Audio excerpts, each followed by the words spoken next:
Yo, may konting kwento na ako sa inyo. Nangyari sa amin ng kuya ko taong 2022. Yo, naginuman kami ng tropa kasama yung kuya ko, tas sabay chat ng Ea kung nasan ba kayo.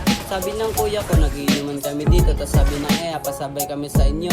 Di namin alam ang puta, may mga syota na pala. Pagkatapos ng inuman, hinatid namin sila. Paglabas namin ng kanto, binanatan kami bigla. Sinuntok ng kamao na meron pa siya kono.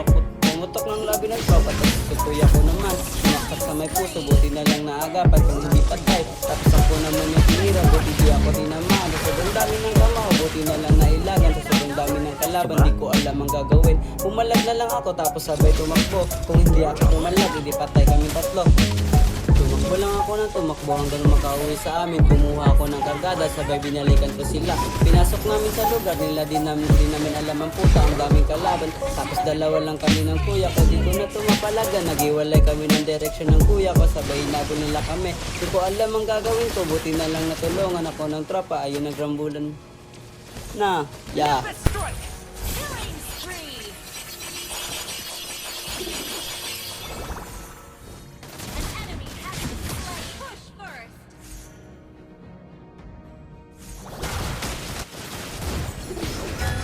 Trouble!